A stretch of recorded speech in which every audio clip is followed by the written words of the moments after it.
Bismillahirrahmanirrahim. Assalamualaikum warahmatullahi wabarakatuh. Selamat pagi semuanya. Sekarang kita masuk ke video pembelajaran subtema 4 ya, di hidup rukun di masyarakat ya. Tentunya ini masih di tema 1, hidup rukun ya. Kemudian pembelajaran 1 dan 2. Seperti biasa, untuk memulai pembelajaran, marilah kita berdoa dulu. Berdoa dimulai. Bismillah. Selesai? Oke, kalau gitu kita mulai saja pembelajarannya. Nah, di sini kita bisa lihat ya. Coba, amatilah gambar berikut ini dengan benar ya, atau dengan teliti. Gambar manakah yang menunjukkan hidup rukun di masyarakat? Yang mana? Yang rukun? Yang ini atau yang ini ya? Kalau misalnya Bapak kasih nomor, ini nomor 1, ini nomor 2. Nomor berapa? Ya, jadi yang ini nomor 2 atau yang kanan ya. Kita bisa melihat kerukunan yang ada di dalam gambar ini ya dari kegiatan kerja bakti yang dilakukan ya. Kerja bakti ini dilakukan di lingkungan masyarakat, di lingkungan rumah. Kemudian para pelaku kerja bakti ini yang merupakan warga ya, warga tempat tinggal di daerah ini biasanya memiliki keragaman ya, memiliki banyak perbedaan tetapi mereka tetap hidup damai, tetap hidup bersama ya. Ini bisa dilihat dari kegiatan yang dilakukan yaitu kerja bakti, tentunya ini agar menjaga lingkungan tetap bersih. Ya, jadi itu adalah tujuannya dari dilakukan kerja bakti. Nah, kemudian kita bisa lihat di sini ada bacaan nih yang berjudul membuang sampah di tempat sampah. Nah, Udin selalu menjaga kebersihan. Sampah-sampah yang berserakan dibuang di tempat sampah. Sebaliknya, Badu tidak menjaga kebersihan rumah. Badu membuang sampah ke dalam got. Buang saja sampahmu ke dalam got dekat rumah. Ajak Badu kepada Udin. Nah, kemudian, tidak mau ah. Nanti air got menjadi tergenang dan bau. Jawab Udin. Badu menyadari bahwa perbuatan tidak baik. Ia minta maaf kepada Udin. Badu juga berterima kasih kepada Udin karena sudah mengingatkan agar tidak membuang sampah sembarangan. Nah, jadi ini adalah cerita ketika ya Badu itu tadinya ingin membuang sampah sembarangan atau membuang sampah ke got. Padahal dampak dari membuang sampah di got ini bisa menyebabkan banjir, bisa menyebabkan bau tidak enak ya, sehingga kita tidak nyaman hidup di lingkungan tersebut. Nah, tetapi di sini Udin yang selalu membuang sampah pada tempatnya menasihati Badu agar dia tidak membuang sampah sembarangan. Jadi perilaku Udin ini harus kita contoh ya. Lalu ya, selanjutnya kita akan belajar tentang kalimat penolakan. Apa sih kalimat penolakan itu? Nah, kalimat penolakan adalah kalimat yang menunjukkan tidak setuju, kurang sependapat atau membantah suatu hal. Nah, lalu kalimat penolakan harus disampaikan dengan santun ya. Jadi kalimat penolakan itu jadi kemarin kita sudah belajar tentang kalimat ajakan. Nah, kemudian ini kita akan belajar tentang kalimat penolakan. Nah, di mana kalimat penolakan ini mempunyai ciri-ciri yang ditandai dengan ada kata tidak, maaf, terima kasih, atau yang terakhir adalah lain kali. Nah, jadi ciri-ciri kalimat penolakan itu ada kata ini semua ya. Misalnya kalian diajak bermain ke rumah teman kalian, kemudian kalian menolak, lain kali aja ya, saya lagi mengerjakan PR di rumah. Nah, itu termasuk kalimat penolakan. Lalu contoh lainnya adalah contoh kalimat penolakan adalah tidak, terima kasih, aku sudah kenyang. Nah, biasanya kalimat penolakan ini diucapkan ketika kita itu ditawari makanan oleh orang lain atau teman kita. Misalnya ya, Udin ditawari oleh Badu tadi itu ya, makanan ya. Kemudian si Udin bilang, "Tidak, terima kasih, aku sudah kenyang." Nah, jadi di sini ada kata tidak dan terima kasih ya.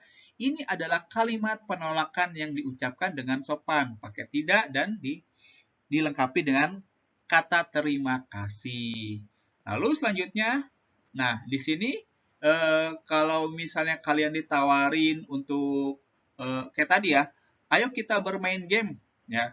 Kemudian kita melakukan penolakan dengan sopan, yaitu dengan mengucapkan kalimat penolakan di mana di sini kita bilang maaf lain kali saja.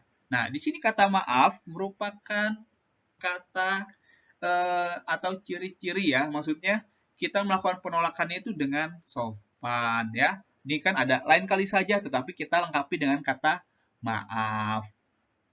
Nah, lalu selanjutnya, nah di sini tadi kan kita sudah belajar kalimat penolakan ya. Nah, tadi itu dicerita di sini yang berjudul membuang sampah di tempatnya, atau membuang sampah di tempat sampah ya. Nah, di sini terdapat kalimat ajakan dan kalimat penolakan. Nah, di mana kira-kira yang merupakan kalimat ajakan dan kalimat penolakan? Nah, jadi kalimat ajakannya ini yang pertama diucapkan oleh ini, Badu, buang saja sampahmu ke dalam got rumah. Nah, ini kan kalimat ajakan. Nah, kemudian kalimat penolakannya di mana? Ini adalah kalimat penolakan. Tidak mau nanti air got menjadi tergenang dan bau, jawab Udin. Nah, Udin yang mengucapkan kalimat penolakan. Nah, jadi ini kita bisa mengucapkan kalimat penolakan dengan sopan juga dan juga bisa disertai dengan alasan kita menolak tersebut ya, menolak ajakan tersebut. Nah, di sini Udin ya mengucapkan alamatnya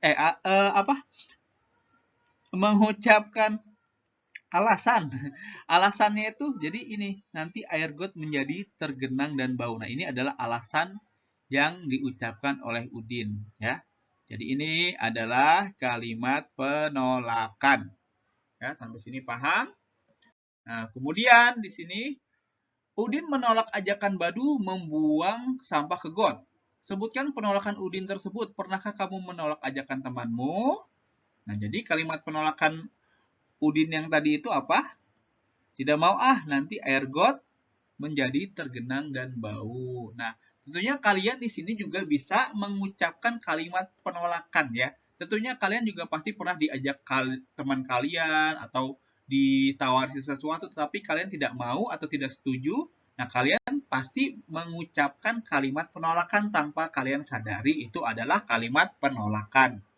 Nah, jadi di sini kalian Bapak kasih tugas ini tidak ada di buku tema. Sekali lagi Bapak ingatkan ini tidak ada di buku tema. Jadi kalian tugasnya adalah tulislah 5 kalimat penolakan ya. Ada 1 2 3 4 5. Jadi kalian tulis di buku tema ya. Jadi sampai sini paham? Nah, kemudian di sini ada percakapan nih ya. Bacalah percakapan di bawah ini dengan percaya diri. Nah, di sini ada apa ya? Guru akan menentukan siapa yang menjadi Udin, Badu, dan Edo. Nah, Bapak bacain aja ya. Karena ini kan sebetulnya kalau di kelas itu kita kayak bermain peran gitu ya. Ada yang jadi Udin, ada yang jadi Badu, dan ada yang jadi Edo. Tetapi karena kalian belajar di rumah, jadi di sini biar Bapak bacain. Bapak juga yang jadi Udin, Bapak juga yang jadi Edo. Ya, jadi Bapak juga yang jadi Badu. Nah, di sini ada Udin ya. Coba lihat, got menjadi bau dan kotor karena banyak sampah. Kemudian Edo menjawab, wah iya, airnya juga tergenang. Lalu Udin bertanya, bagaimana jika hari Minggu kita bergotong royong membersihkan got? Nah, kemudian Badu bersaut, membersihkan got? Aku tidak mau got kan kotor dan bau. Nah, kemudian Edo di sini nih, mengucapkan kalimat yang tidak setuju, ya. Aku kurang setuju, Din. Membersihkan got pekerjaan yang berat. Kita sebagai anak-anak belum bisa melakukannya. Kemudian Badu, betul, Din. Sudah biarkan saja. Nah, kemudian Udin ya menjawab lagi. Tapi got yang tersumbat dapat menyebabkan banjir sampah. Sampah akan menyumbat aliran air sehingga akan meluap ke jalan. Lalu Edo bertanya, bagaimana jika kita mengusulkan kepada Pak RT untuk mengajak seluruh warga bergotong royong? Kita bisa ikut membantu pekerjaan ringan, misalnya membuang sampah yang dikumpulkan. Kemudian, aku setuju dong. Aku juga setuju jika demikian. Aku juga bersalah karena membuang sampah ke dalam got. Nah, jadi Badu di sini sudah sadar ya. Badu sudah sadar karena dia tadinya itu pernah membuang sampah di got. Nah, jadi ya di sini ya mereka ini kan tadinya ingin apa ya membersihkan sampah ya yang ada di got itu ya. Nah, tetapi karena mereka masih kecil, mereka nggak bisa kan ngelakuinnya itu. Jadi mereka mengusulkan kepada Pak RT agar dilaksanakannya kegiatan kerja bakti. Nah, tentunya pasti di rumah kalian pernah dilaksanakan kerja bakti ya.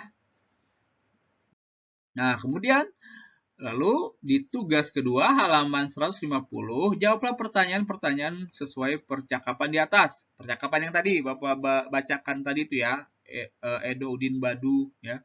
Kemudian, apakah gotong royong diperlukan di dalam masyarakat? Lalu nomor 2, apakah terdapat kalimat penolakan pada teks percakapan di atas? Ada nggak? Kalau ada, tulis ya, nggak cuma ada atau tidak ya. Kemudian tuliskan kalimat menunjukkan penolakan tersebut. Oh, berarti tulisnya di nomor 3 aja deh ya. Nomor 2 ini cuma ditanya ada atau tidak ya.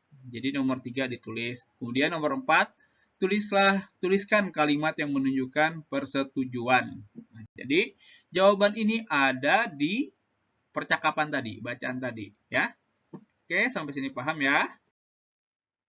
Nah, kemudian warga bergotong royong membersihkan got, sampah terangkut. Diletakkan di pinggir jalan, anak-anak ikut membantu memungut sampah yang tercecer. Warga merasa senang lingkungan kembali bersih. Nah, ini adalah ketika kerja bakti dan setelah kerja bakti selesai, ya tentunya akan menimbulkan perasaan senang yang dirasakan oleh warga sekitar karena lingkungannya sudah kembali bersih. Nah, di sini ada gambar nih ya, ada 2 gambar. Ya. Sikap apakah yang ditunjukkan, sikap apakah yang sesuai dengan pengamalan sila pertama Pancasila pada bacaan dan gambar tersebut? Sikap apa? Kira-kira yang mana nih? Maksudnya yang mengamalkan sila pertama Pancasila yang mana? Yang gambar yang kiri atau yang kanan? Ya, kita bisa lihat dari percakapannya dulu ya. Maaf, kami nanti terlambat mengikuti kerja bakti. Kami akan pergi ke gereja terlebih dahulu. Baik, Pak, tidak apa-apa. Nah, kemudian yang kedua, mari kita beristirahat sejenak. Nah, jadi yang kira-kira pengamalan sila pertama yang mana? Yang kanan atau yang kiri? Ya, jadi tentunya ini adalah yang kiri. Nah, ini disebutkan bahwa ada sekeluarga ya yang yaitu izin telat ya karena mereka harus ke gereja dulu ya. Mereka harus beribadah dulu ke gereja. Nah, jadi ini ya. Ini adalah contoh pengamalan sila pertama karena mereka sedang ingin beribadah dulu ya. Kemudian sikap apakah yang sesuai dengan pengamalan sila kedua pada bacaan dan gambar tersebut? Nah, jadi yang sila kedua seperti yang ini ya. Ini sila kedua. dan mereka istirahat ya. Jadi tidak hanya kerja ya, kerja bakti itu, tetapi kita juga ada istirahat. Biasanya kalau istirahat sambil makan makanan ringan ya. Jadi itu. Nah, oke. Ya udah habis ya pembelajaran dari Bapak. Kalau gitu, kalau ada yang ingin bertanya silakan hubungi Bapak melalui WhatsApp. Assalamualaikum warahmatullahi wabarakatuh.